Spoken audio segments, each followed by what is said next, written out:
vezes eu já te perguntei sobre o time ter um resultado melhor do que a apresentação. Você concorda que hoje foi o contrário? O time fez uma apresentação muito melhor que o resultado que merecia? E é claro, queria que você falasse sobre a expulsão dos seus dois atletas.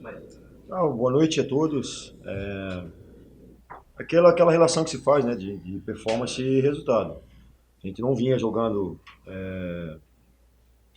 um futebol totalmente convincente, mas disciplinado taticamente, organizado, com muita disposição, muita aplicação dos atletas. E teve jogos que eu reconheço que o resultado, e eu mesmo que fui humilde em falar para vocês aqui, para o público, que o resultado às vezes foi melhor do que o nosso desempenho, né? Dois exemplos, o resultado que nós tivemos na ressacada e o resultado que nós tivemos em Itajaí, só para elencar dois jogos, né? Mas no restante a gente vinha mantendo um nível de regular para bom. Hoje o jogo ele tomou uma característica diferente, os espaços ficaram maiores, né, pelo número de atletas, e aí nós conseguimos nos organizar, tanto na expulsão do Alemão, depois também na expulsão do Pereira, a gente conseguiu organizar bem a equipe e mantivemos volume de jogo, criamos várias oportunidades, foram 17 finalizações, mas o resultado ele infelizmente não veio. Ficamos muito tristes, o elenco sentiu bastante o resultado, mas é um grupo que assimila rapidamente. Como a gente não estava eufórico no momento das vitórias, também não vamos ficar depressivos. A gente está bastante triste, mas a partir do momento que nós voltarmos para trabalhar, pensamento total na recuperação lá contra o jogo lá em Tubarão contra o Tecido Luz. Conseguimos a classificação, né? Conseguimos a classificação matematicamente falando, conseguimos uma das 4 vagas que era o objetivo. Agora o segundo objetivo é buscar a melhor classificação possível para decidirmos em casa. E para isso temos 3 jogos, né? Sendo que 2 são em casa e esse agora contra o Tecido Luz. Lamber as feridas, administrar bem essa semana de trabalho, porque como eu falei é um grupo jovem, o grupo ele sente bastante, até pela identificação que os atletas têm com o clube, e mostrar para eles que nós estamos indo no caminho certo. Em relação às expulsões, eu vou falar uma coisa aqui que eu vi agora, pedi para repetir, e tem até uma coisa que eu quero falar para vocês também. Eu vi o lance ali e parece que o nosso gol foi legal. O jogador do Joinville que dá o carrinho é o jogador que dá condição. É só vocês analisarem depois, é um lance difícil, mas eu acredito que o gol do Pop foi legal. A expulsão do Pereira, eles trocaram agressões, né? O Hugo e o Pereira trocaram agressões, ele expulsou um de cada lado. Mas a do Alemão viu o lance agora. O Natan Cachorrão ele fez a comemoração que é típica dele. E na sequência o Alemão dá um tapa no braço dele. O Alemão pega e dá um tapa dele. E aí, cara? Porra, vai dar um tapa no braço dele. Eu acredito que foi um exagero. Pensei que tinha sido um tapa no rosto, ou um soco, ou alguma coisa parecida. Eu falei pro Trace, cara, você já apitou Atletiba, vários jogos do Campeonato Brasileiro, e já teve lances mais. Já teve lances piores do que esse, né? Foi um tapa no braço que ele deu. Foi um tapa no braço, vocês vão ver depois. E eu penso que ele poderia ter administrado a expulsão do Alemão. Teve um lance, até chamei a atenção, falei com o árbitro, com o Bandeira. Teve um lance, talvez, do jogo, que ele poderia ter expulsado o Júlio. O Júlio ele entrou por cima na canela do Alemão, do Natan Cachorrão, no primeiro tempo ainda. O Júlio entrou, porque o Natan estava provocando, o Júlio pegou, naquele momento se desequilibrou e deu uma entrada por cima. A do Pereira, como eu falei, eu acredito que talvez ele poderia ter expulsado os dois, como ele fez, mas a do Alemão, eu penso que ele poderia ter administrado melhor. Essa é a minha avaliação, mas não quero aqui estar transferindo para a arbitragem. Mesmo com as expulsões, a gente teve o volume de jogo e poderia ter conseguido a vitória ou pelo menos o empate. Boa noite, Emerson.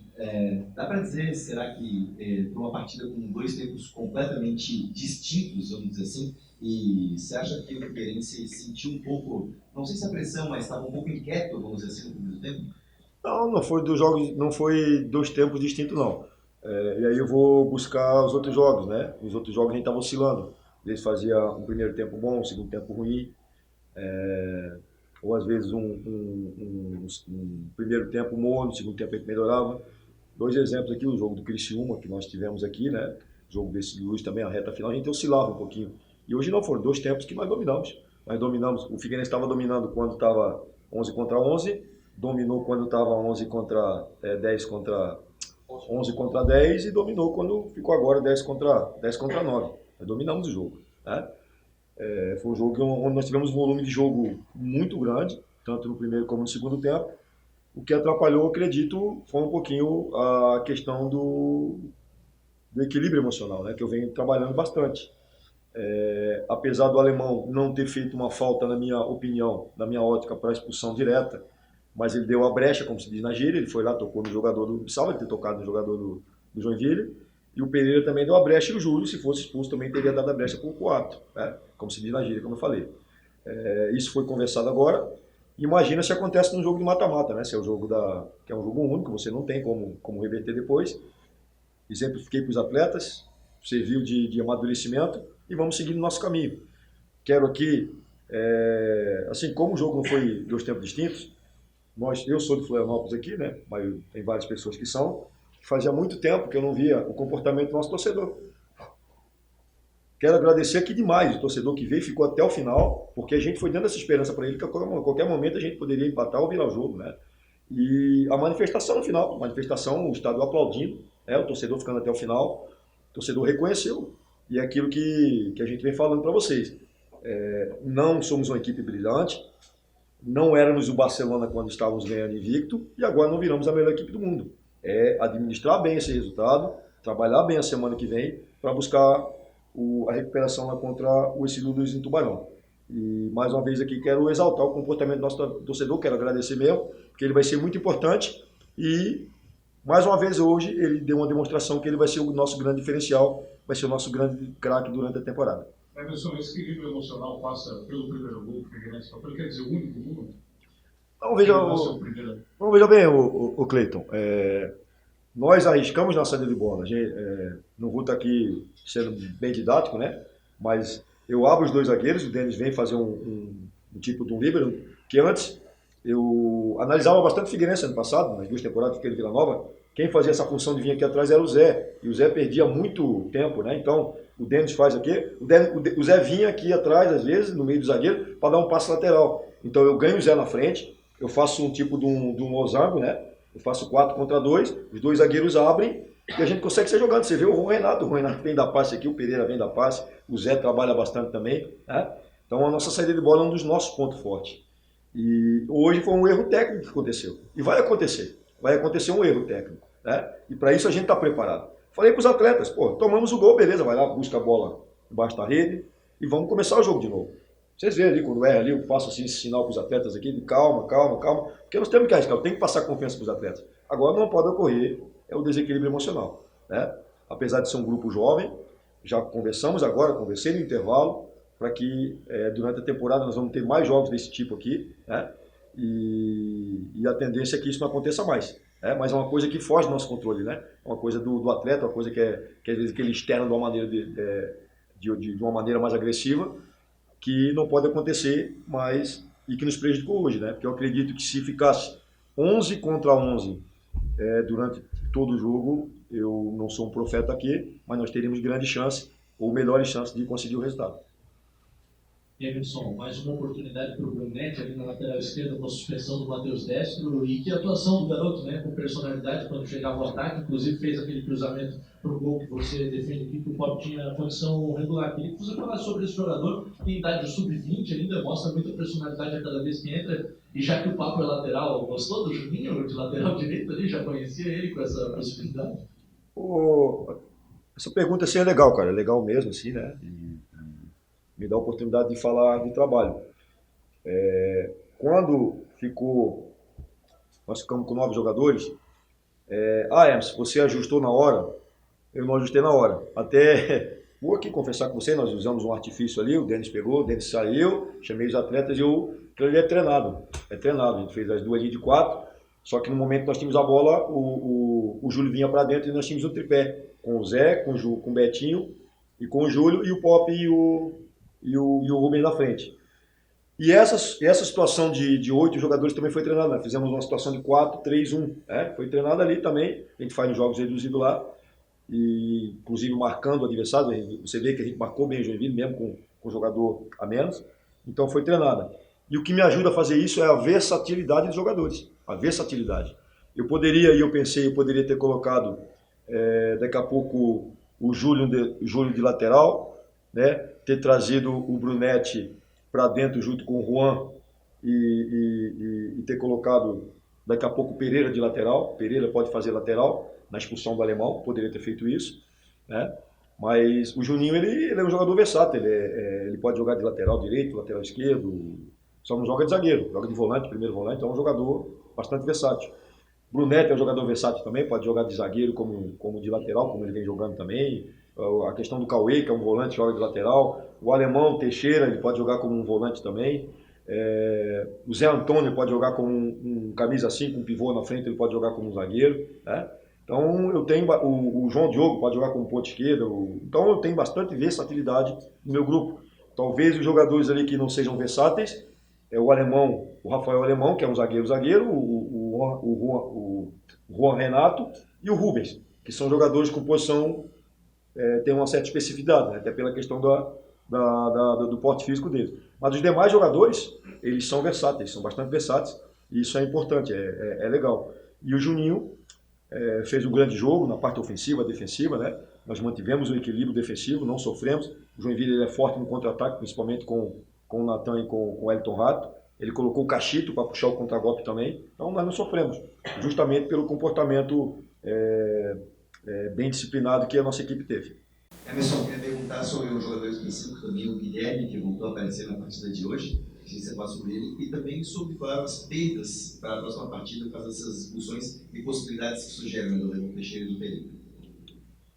Em relação ao Guilherme, foi até falado no jogo passado, hoje nós levamos 23 jogadores para o banco. Então está chegando numa fase do campeonato que nós temos os meninos da Copa São Paulo que não tiveram férias jogar, então hoje para esse jogo eu premiei, eu levei 23 jogadores. Geralmente jogos em casa nós levamos 22, jogos fora nós levamos 20. Eu levei 23 jogadores. E um desses jogadores foi o Guilherme, que nós levamos hoje. Numa situação normal de jogo, de 11 para 11, dificilmente ele entraria. Mas o que aconteceu? O Guilherme é um jogador rápido e ele tem essa versatilidade. Quando eu estava fazendo esse tripé com o Betinho, com o Pop e com o Júlio, eu precisava de um jogador mais agudo, um jogador rápido. Então, não adiantaria nada eu colocar o Patrick, não adiantaria nada eu colocar o Bruno, por exemplo, o Bruninho, que é um meio articulador. Então, eu pus um meio um pouco mais ofensivo. Eu poderia ter posto o Cauê, mas eu perderia a agressividade que o Juninho me dá e poderia ter trazido o Juninho para dentro, né? Eu não daria para eu colocar um ponto esquerdo aqui, que é o caso que eu tinha, o Gabriel, porque eu precisaria de articulação no meio campo também. Então o Guilherme me dá isso, ele me dá articulação, ele me dá agressividade e ele me dá bola parada, por isso que ele entrou no jogo de hoje, né? Vem treinando bem, e é o que eu falei, não tem preconceito nenhum, não tem nada.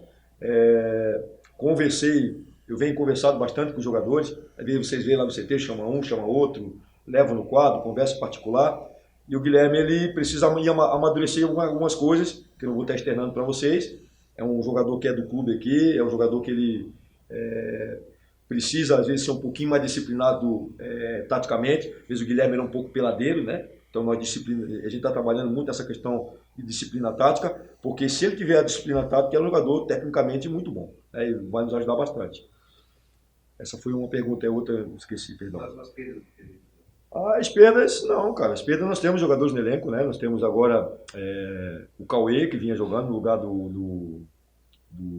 que vinha jogando antes do Alemão Teixeira. Nós temos o Wesley e nós temos o Rafael Alemão, que hoje já ficou no banco. E assim, eu estou muito tranquilo. Eu acredito que nós estamos na liderança e fizemos um jogo aqui contra o Metropolitano, onde eu poupei 7 jogadores. Depois lá em Chapecó nós jogamos com o Chapecoense completo, nós poupamos 7 jogadores. A equipe ela tem um modelo de jogo que já está bem inserido na cabeça dos atletas, e às vezes é só apenas trocar as peças, né? Trocar as peças, porque o jogador que entrar ele vai estar preparado, ele vai saber cumprir a função tática ofensiva e defensiva, porque ele está treinado e adaptado para fazer isso aí. O Emerson, a informação não surgiu aqui, surgiu em Chapecó. Acho que você imagina o que eu vou te perguntar. Houve algum interesse, alguma sondagem da Chapecoense? Repito, não surgiu aqui, sim lá a informação. Ô Cleiton, assim, você me conhece mais tempo do que os colegas aqui, né? Você me conhece. Jamais eu vou estar falando na primeira pessoa, eu aqui. A gente tem feito um trabalho legal aqui. Comecei em 2012 e quem acompanha a minha trajetória sabe que a gente faz trabalhos sólidos. E trabalhamos em poucas equipes. E foi Avaí 2 vezes, Joinville 2 vezes, Red Bull, Craque de Catalão, Vila Nova, Fortaleza e agora Figueirense. Então, tem treinadores que eu não estou aqui, que nesse mesmo espaço trabalharam em 14, 15, várias equipes aqui. Tem treinadores que passam às vezes 4 em 4 equipes durante uma temporada. Eu sou totalmente contrário a isso. Já houve situações desse ano de equipe de Série A que tiveram que trocar treinadores e tudo eu passo para o presidente, tudo eu passo para o Fernando, porque daqui a pouco quando não está satisfeito com o trabalho ou com um acordo a gente acaba saindo. Bem, agora, da minha parte não, da minha parte eu estou muito feliz aqui, muito feliz mesmo com o trabalho, com a progressão, com a interação que a gente tem com as pessoas aqui. O John aqui que é da imprensa viaja com a gente, o Bruno aqui também sabe como é que a integração do presidente ao mais humilde funcionário. Estamos trabalhando muito, cara. E aí, esse resgate do nosso torcedor, esse resgate do torcedor que acreditar na equipe, vir, ficar até o final, fazia muito tempo, volto a dizer, fazia muito tempo, cara, que eu não via o comportamento da nossa torcida, que eu não via esse comportamento. Cantando, do começo ao final do jogo, incentivando os jogadores. Isso fazia muito tempo que eu não via. E isso o que é? Isso é um trabalho que está sendo feito, está sendo construído. Então não vou estar, por questão financeira, ou de repente por estar jogando uma divisão superior, tá jogando um trabalho que está sendo construído por água abaixo. Né? Então, cara, isso aí. Não, é difícil estar falando, sabe? Que daqui a pouco, se não foi, é porque rejeitou. Então eu não gosto de estar falando isso aí. Né? Vocês são pessoas bem informadas. O que eu posso dizer para você, cara, assim, em relação a Chapecoense, como eu falei, vocês são bem informados, mas já esse ano já houve procura de 4 equipes, cara. Eu já tive procura de 4 equipes. E volto a dizer, se depender da minha pessoa, do meu desejo é começar, passar por um período de turbulência que daqui a pouco nós vamos passar, né? E terminar o trabalho com os objetivos traçados pela diretoria e pelo clube cumprido. Naturalmente vai acontecer uma valorização, né? Acontece uma valorização profissional e daqui a pouco a gente segue o nosso caminho. Mas a minha ideia juntamente aqui com a comissão técnica, com todo respeito às pessoas que passaram aqui, o dia que eu sair, eu deixar o Figueirense em uma situação melhor do que quando eu cheguei. E para isso nós vamos trabalhar muito e estamos muito comprometidos com o projeto. Emerson, a tua visão sobre essa saída do garoto Everton, me parece que fez só uma partida, né, deixando o clube, e a manutenção desse elenco para a fase decisiva do Catarinense, tendo em vista que o período de inscrição já foi encerrado. O Everton que eu quero aqui exaltar o esforço que a diretoria fez.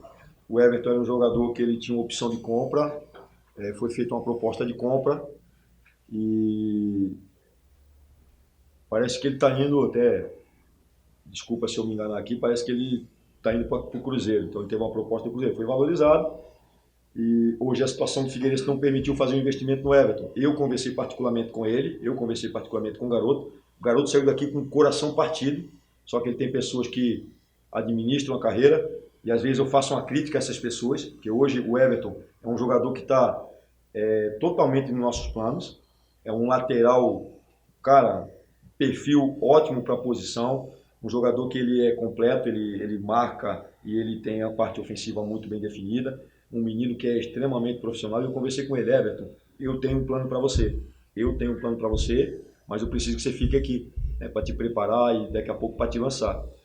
Ele, professor, eu quero ficar, mas infelizmente, como eu falei, as pessoas que tomam as decisões para o Everton resolveram tirá-lo daqui, né? E a gente torce para que ele seja muito feliz, que é um garoto que merece. E, perdão, cara. Fim do período de inscrições. Vamos tocar com o grupo que a gente tem. Só iríamos contratar um jogador para essa fase final, caso aparecesse uma oportunidade excepcional. Quero falar aqui para todos vocês aqui, para torcedores, por exemplo. Vou dar exemplos aqui, tá? Vou até citar jogadores aqui nominalmente. Nós manifestamos interesse no Morato, que é o atacante do Ituano. manifestamos interesse no Osmar. Isso só começa a conversar a partir de R$100.000. Porque são jogadores que estão na fase final do Paulista e não tem como a gente concorrer. Então, só para dar exemplos aqui para vocês. A gente está atento, não desmerecendo os jogadores que estão aqui, tá? Mas a gente procurou alguns atletas para trazer para essa reta final, até porque nós temos o Alípio que está lesionado, o nosso grupo é um grupo que está bastante... ele é numeroso, mas tem muitos meninos, né? E meninos, às vezes, eles podem te dar uma resposta rápida, mas daqui a pouco eles podem também demorar um pouquinho para te dar a resposta. Vou citar um exemplo aqui, é o Chaporã. O Chaporã, ele entrou lá em Itajaí, eu fiz um sinal para ele, ele pensou que tinha que sair, ter substituído, né? Sentiu bastante o jogo, mas é um menino que tem um baita do potencial. E aí o que acontece, cara? Vem a nossa sensibilidade, né? Ele treina muito bem, mas ainda ele não está preparado para um jogo forte, né? Então, a gente tira, prepara e daqui a pouco lança de novo. E aí a nossa ideia era essa, talvez trazer para o Campeonato Catarinense 1 ou 2 jogadores. Não deu para trazer, a diretoria fez o maior esforço, a gente continua atento ao mercado, né? Vamos fortalecer bastante esse grupo, mas no momento não, no momento vamos com o grupo aqui, eu estou bastante satisfeito com o rendimento dos atletas. Esse planejamento de trazer jogadores mais à frente foi feito também, que a gente estava querendo de repente era antecipar um pouquinho esse prazo, né? Não deu, mas agora nessa reta final do campeonato a gente vai buscar dar bastante moral para os atletas, porque o nosso maior reforço está aqui. Não vai vir Messi, não vai vir Soares, não vai vir ninguém, não vai vir esses atletas que eu citei, porque, como falei aqui, legalmente não tem mais como escrever. E contar agora com o apoio do nosso torcedor, que ele compareça e que ele não perca a credibilidade. O trabalho está sendo bem feito e, como eu falei para eles, todo mundo aqui acorda diariamente e dá a vida aqui pelo Figueirense. Não vai ser diferente até o final do ano. Emerson, pelo menos minha parte para encerrar, você falou agora do time jovem, do Figueirense também, agora no final do Campeonato Catarinense. Você é um profundo conhecedor da Série B do Campeonato Brasileiro, conhece muito bem. Que avaliação você faz nesse momento do Figueirense, se fosse para pensar já numa Série B? Hoje nós teríamos um time competitivo. Foi feito, juntamente com o Nori, comissão técnica, a gente está fazendo todo o monitoramento das 20 equipes, né? Então você vê, Paraná Clube tá com problema, Vitória está com problema, você vê o Sport Recife oscilando, já trocou treinador, Curitiba já trocou treinador, está oscilando também, perdeu, se não me engano, um jogo para o Rio Branco de Paranaguá. Vocês vê as equipes de São Paulo, o São Bento ele foi rebaixado, o Botafogo de Ribeirão Preto, enfim, a gente vem monitorando todas as equipes. Hoje, uma equipe que atravessa um grande momento é talvez o Atlético Goianiense, a gente vem acompanhando até pela questão. O Vila Nova, que eu trabalhei ano passado, ele está oscilando também um pouquinho. Então nós estamos mais ou menos num patamar que hoje talvez não brigaríamos por uma das 4 vagas, e estaríamos naquele bloco intermediário, 10, 8 aqui, na minha opinião, para início de campeonato. Às vezes você tem um início promissor, enrosca ali no G4 e vai embora, né? Mas eu penso que é isso. Hoje nós teríamos uma equipe competitiva para ficar no bloco intermediário. Para sonhar mais alto, nós precisamos agregar alguns jogadores e torcer para que esses jogadores venham para cá e se tornem referências técnicas, né? E elevem o nível técnico da nossa equipe. Então, por isso que está tendo essa calma, estamos pesquisando no mercado para que esses jogadores futuramente venham e façam com que a nossa equipe ela eleve o padrão de jogo e consiga o resultado para nos levar ao objetivo maior do ano, que é o acesso. Obrigado. Emerson Maria.